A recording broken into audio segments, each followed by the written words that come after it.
Bom dia, Fernando, a comunidade do 247. Estou vendo aí um fundo novo, hein, Zé? Você está em Brasília?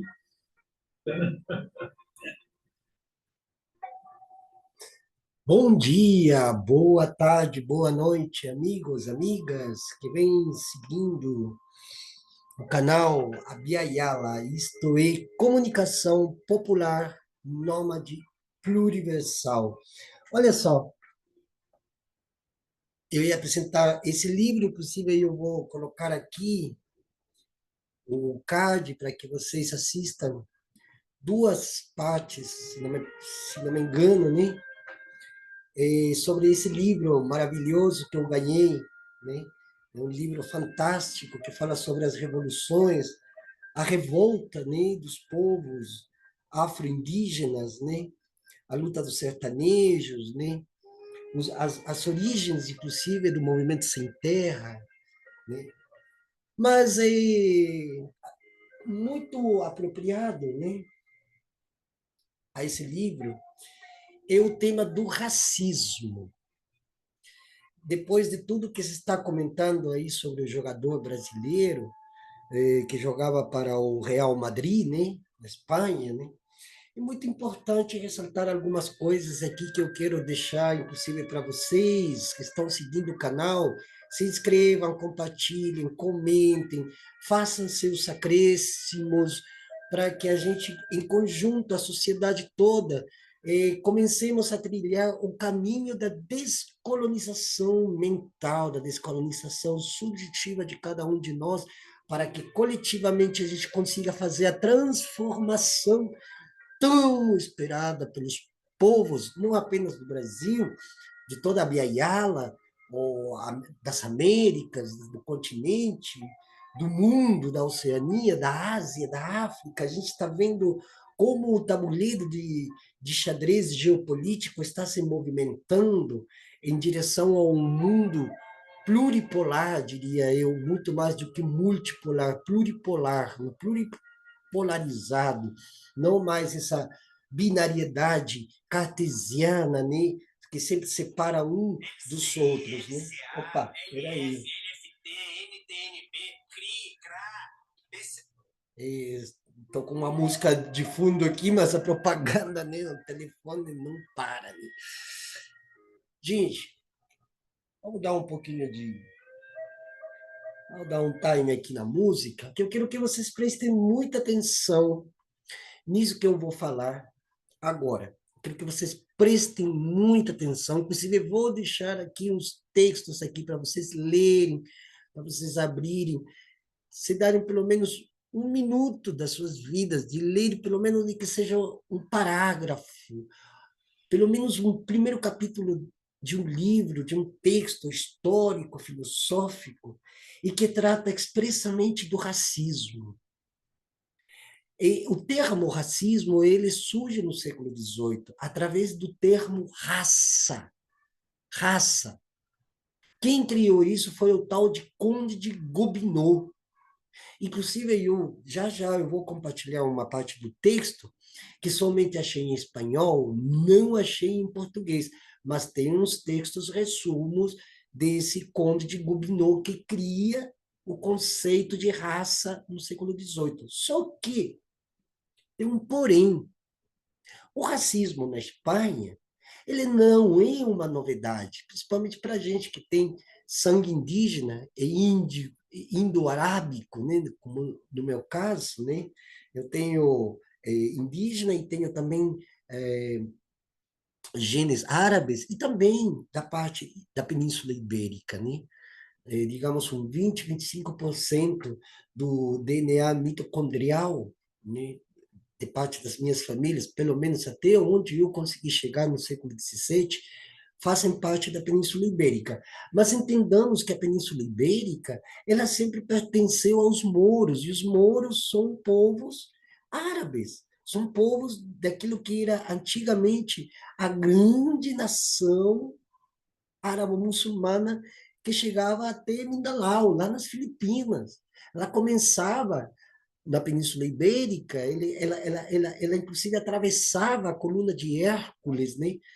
E ia atravessava, era uma linha no mapa, vocês podem pesquisar, era um corredor que chegava até as Filipinas, ela ligava a Eurásia com o norte da África. Então, é um território enorme, com diferenças enormes de cultura, muitas bibliotecas, né? Muitos mosteiros. Os mosteiros não era essa coisa que a gente conhece hoje. Os mosteiros eram lugares onde os livros, os conhecimentos eram protegidos, porque sempre haviam invasões, ou alguém sempre queria, né, passar a perna no outro e tal. E esses textos, porque essas são questões humanas, né? Tem coisas humanas que precisam ser resolvidas, inclusive com nós mesmos. Mas esse grande universo, esse pluriverso árabo-muçulmano, na qual coexistiam outras religiões, nunca eles tiveram atritos, nem havia esse aspecto de racismo ou de racialização dos indivíduos ou de racialidade.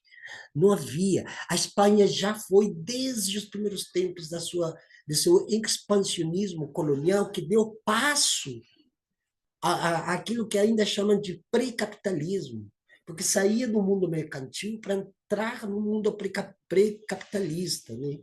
Agora, falando em termos de racismo, a Espanha sempre foi racista, desde os primórdios dos seus tempos, quando já era ainda a União Ibérica, da qual Portugal e Algarve faziam parte.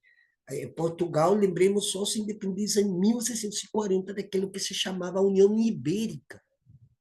Entende? É, é, é necessário entender isso aqui para perceber que a situação que aconteceu com esse jogador, que repercutiu mal no mundo inteiro, não é uma situação atual, ou que tenha começado ontem, ou ontem. Não, ela começa nos primórdios da história da União Ibérica. A Espanha, principalmente com os reis católicos, o imperador Carlos V e até o próprio Fernando II do Mediterrâneo, aquele que se chama também rei, senhor, já faz conjecturações criticando o modo com que os reis católicos tratavam outros povos que não faziam parte do conluio deles, né? Então, a primeira ação racista ou racializada se dava através da religião, o racismo religioso. Então, aí foram escorraçados os judeus, os mouros, os semitas, né? Os jauxim, né? Os povos que tinham outros conhecimentos e que não eram religiões, eram espiritualidades, formas espirituais de estar e ser no mundo. Não era uma coisa que se diga como hoje, que as religiões, e como instituição, brigam entre si para ver qual é o Deus mais verdadeiro. O meu Deus tem razão, o teu não. E aí começa o que nós conhecemos historicamente como as cruzadas, né? Então, esse racismo religioso foi o que deu o ponto de partida para o resto dos outros racismos. Qual é o próximo racismo, além do racismo religioso? O racismo geográfico, o racismo de situacional. Onde você se situa, então é assim que tu és. Diz-me de onde tu és e eu vos direi quem tu és. Então, isso acontece aqui também no Brasil. Eu vou colocar um exemplo. Eu vou colocar um exemplo básico que eu já vi, vivi e ouvi. Se uma pessoa aqui em São Paulo vai buscar um emprego e a pessoa que está fazendo a entrevista para o empregador pergunta onde você mora, não é o mesmo dizer que eu moro na Vila Mariana do que dizer que eu moro em Ilhéupolis, em Carapicuíba, em Itapevi, aqui no bairro dos Pimentas, São Miguel Paulista, Itaim Paulista, Ferraz de Vasconcelos, Mogi das Cruzes. Não é o mesmo dizer eu resido em Moema do que dizer eu moro na favela de tal lugar. Não é o mesmo para uma pessoa que mora no centro de São Paulo dizer, colocar o endereço, eu moro na 9 de Julho, eu moro na Rua da Consolação, do que dizer, eu moro no centro da cidade, mas não tenho endereço, porque sou uma pessoa em situação de rua. Vocês acham que o entrevistador desses futuros empregadores vão olhar para essas pessoas que moram fora das regiões ditas nobres? Vão olhar com o mesmo olhar de aquele que mora num bairro nobre da cidade? Não, não é possível. Então existe o racismo geográfico. Logo existe o racismo de cor. Porque a maioria das pessoas que vivem ou vivemos nas periferias, nos subúrbios da cidade, se bem tem pessoas brancas também, no sentido de cor de pele, mas essas pessoas são pobres ou estão empobrecidas.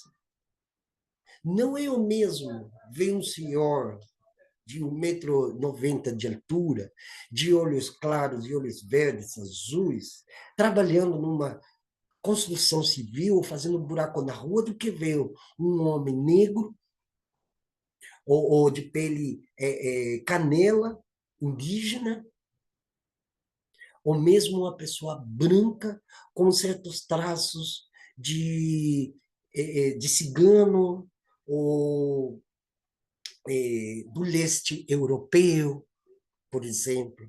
Não é o mesmo. Não é o mesmo. Porque a subjetividade que nos foi implantada como assim um chip na cabeça, nos fez, nos fez contemplar, segundo os parâmetros da educação, que um homem branco ou uma mulher branca de 1,90 m, de olhos azuis, pele branca, cabelo liso, loiro, é superior a um negro, a um nordestino, a um indígena, a um cigano. Isso vem da educação do século XX, e principalmente do século XX, depositária de uma educação prussiana, que começa com Otto von Bismarck, lá pelos inícios do século XIX, que foi implantada na própria Prússia, ou o que se veio denominar Império Austro-Húngaro. E lá existia também racismo, racismo geográfico, racismo situacional. Não é o mesmo ser um prussiano do que ser húngaro.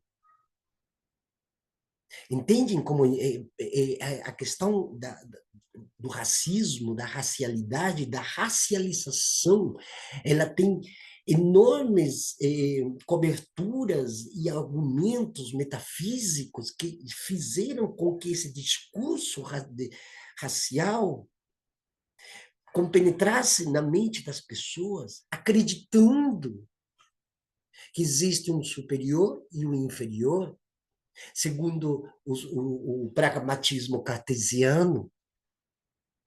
E a Espanha foi o primeiro país do mundo em conceber esse tipo de ideologias, de ideias, de conceitualizações. Mas quem veio a sistematizar isso foi o tal de Conde de Gobineau. Vamos lá.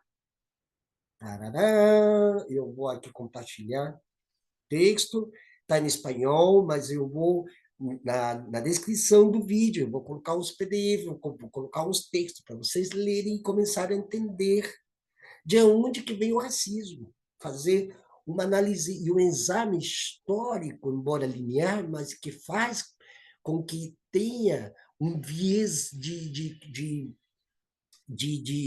imbricância, se a gente quer chamar assim, entre o que está acontecendo atualmente e o que já aconteceu lá atrás.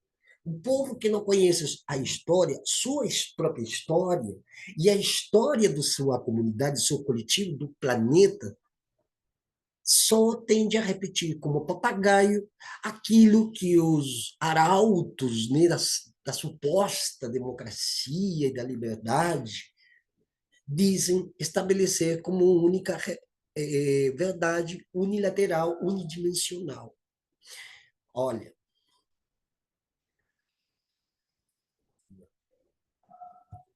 É esse mesmo.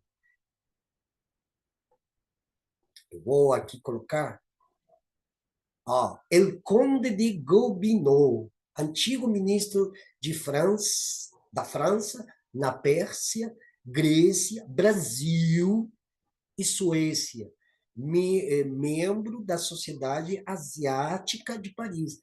Ensaios sobre as desigualdades das raças humanas. Tem uma tradução, tem um prefácio. Aqui, olha, ele conta toda a história desse tal Condé, que, que foi aquele que sistematizou a problemática que ele mesmo cria através do termo racismo, ou raça, né? E aqui, por exemplo, tem algo muito curioso, né? É, Gobineau se divorcia dos contemporâneos, principalmente dos filósofos como Nietzsche, né? Aqui mesmo é,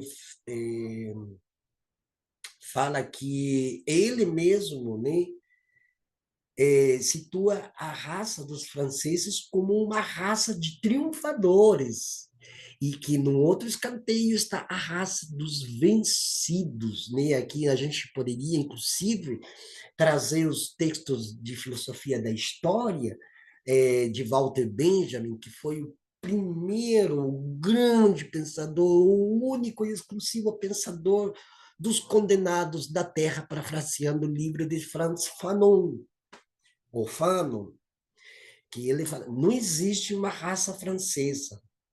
De todas as nações da Europa, é a nossa aquela em quem qualquer outro deve se aparentar. Olha só. Então, tem várias coisas aqui, olha, ele cita vários autores, esse texto é maravilhoso, tem que se darem o luxo vocês de lerem.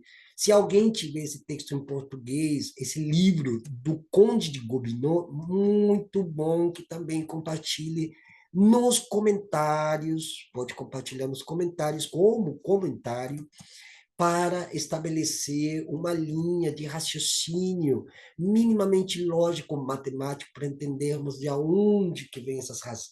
Olha, esse livro que ele escreve sobre a questão das raças, ele dedica a Sua Majestade Jorge V, rei de Hanover, né? Muito bom entender quem também foi o rei, né? Senhor, tenho a honra de oferecer à Vossa Majestade um fruto de longas meditações, de estudos e meus estudos favoritos, às vezes interrompidos, mas sempre novamente religados aos graves acontecimentos, revoluções e transtornos jurídicos que desde longas datas têm agitado os estados europeus.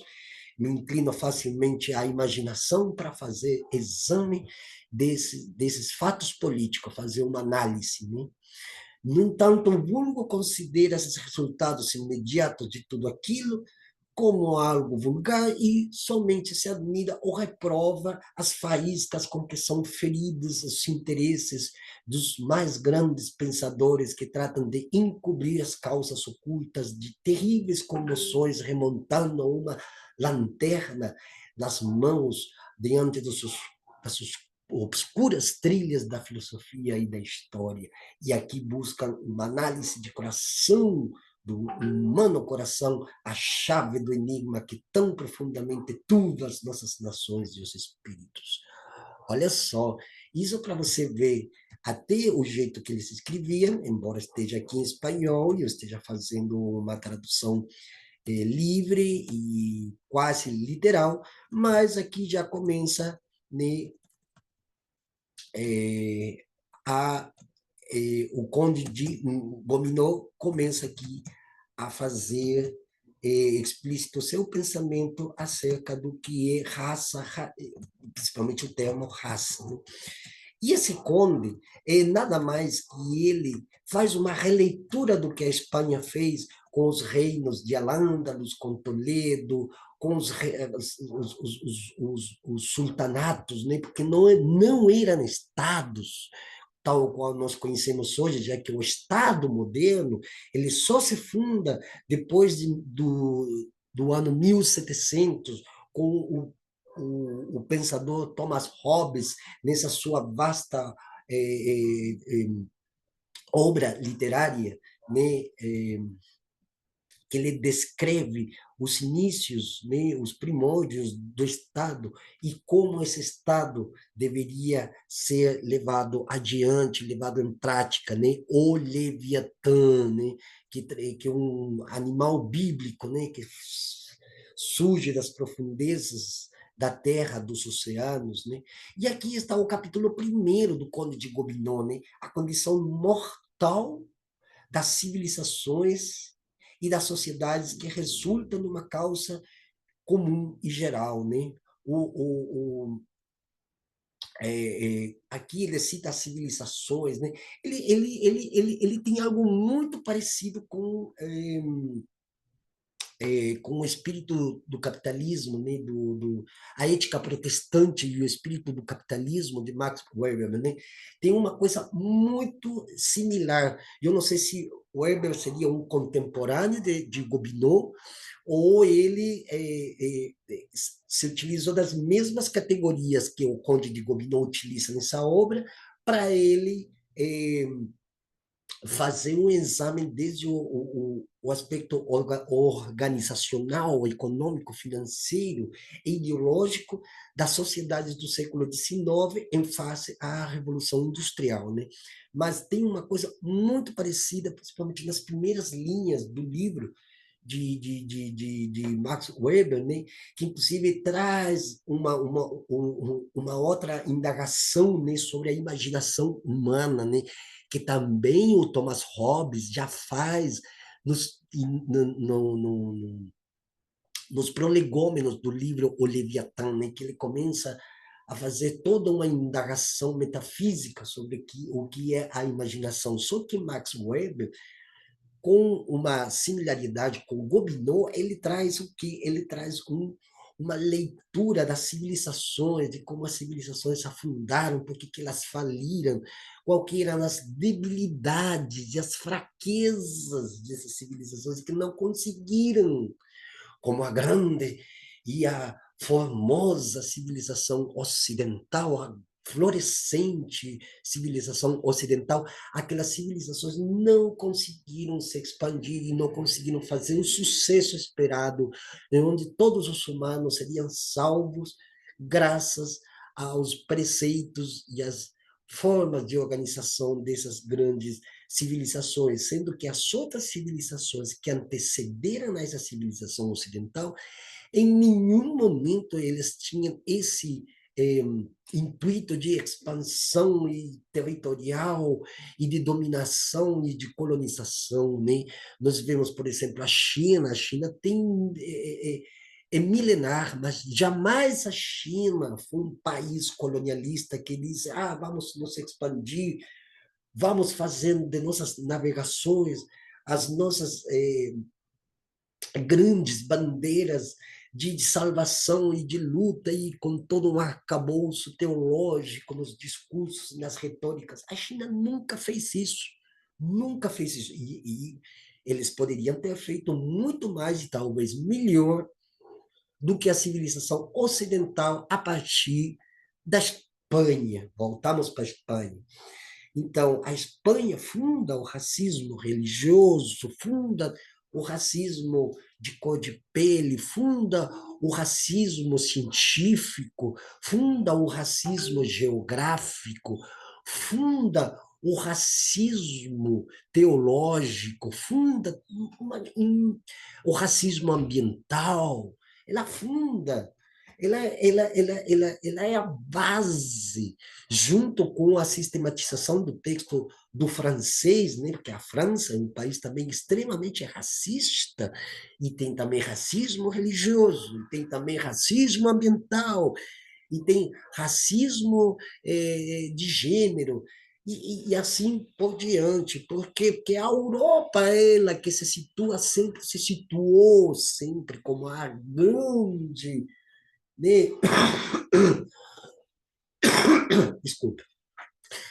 a grande mentora da salvação, da liberdade, do progresso, da fraternidade, do desenvolvimento, e vai saber tantas coisas, né? Então, a Espanha, ela é justamente a que forma essa identidade de superioridade racial por sobre as outras nações dobradas, subjugadas, subalternizadas. Isso tem que entender, isso nós já temos que colocar na nossa cabeça, e existem muitos textos que referem a essa situação. Se vocês forem, por exemplo, pesquisarem na história de Al-Ándalus, o que hoje conhecemos como Andaluzia, vocês vão perceber ali, o ovo da serpente que foi colocado. Se vocês percebem como foi a Guerra das Cruzadas, a queda de Constantinopla, aquilo foi, olha, eu não quero nem fazer comentários de baixo calão, mas foi realmente uma, trucidaram povos inteiros em nome dessas categorias de, de, de de dominação e de sofisticada colonização, porque eles falavam de sofisticação, né? Já tinha esse sentido de um dado glamour que daria se os povos, né, a grande Espanha como grande região ibérica a serviço do clero e da Igreja Católica, que também ela foi impulsionadora do racismo. A Igreja Católica ela não está fora também desse circuito, né? Nós estamos falando dos fiéis católicos que hoje, e mesmo de grandes personalidades indigenistas, do CIMI, dos franciscanos, nós estamos falando desde o sentido mesmo do discurso, daquele discurso que se impõe por sobre todas as outras razões ou racionalidades que possam haver, como sendo a única referência para o nosso entendimento de nossa humanidade, do nosso entorno. Então, é importante entender que muitas das coisas que estão acontecendo, como isso que aconteceu hoje, perdão, hoje não, né? Foi há uns dois dias atrás, né? Mas o que se está falando também em todas as redes sociais ainda, se está dando muito, é, se está propagandando, né? Inclusive a revelia desses, de uns, de uns figurinos, figurões da política nacional e também internacional, né? Ah, não, que isso aí é um fato isolado, isso aí é coisa. Eles tentam nem tampar o sol com a peneira, eles tentam botar a sujeira embaixo do tapete. Para quê? Para que as pessoas não pensem, para que as pessoas não saibam, para que as pessoas também achem, né? Esse achismo doentio, né?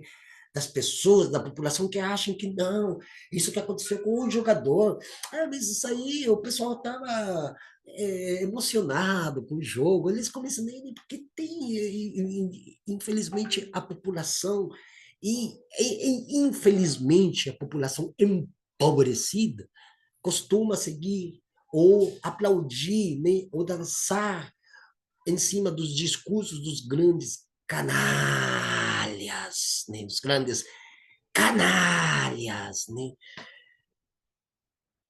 Infelizmente, os discursos vão compenetrando a subjetividade das pessoas e achando que realmente isso é, de fato, verídico e que deve ser, então, é, reproduzido por todos os meios possíveis. Mas o racismo está presente aqui, onde eu estou, está presente lá, ali onde você está. O racismo está dentro do ônibus, o racismo está dentro do metrô, o racismo está no trânsito, o racismo está nas estradas, o racismo está em todos os lugares, né?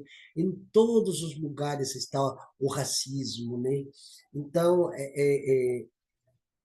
olha, aqui tem um assunto interessante que coloca o Conde de Gobineau como, inclusive, como título, né, do capítulo 2, né, o fanatismo, o luxo os maus costumes e a irreligião acarretam o falimento das sociedades.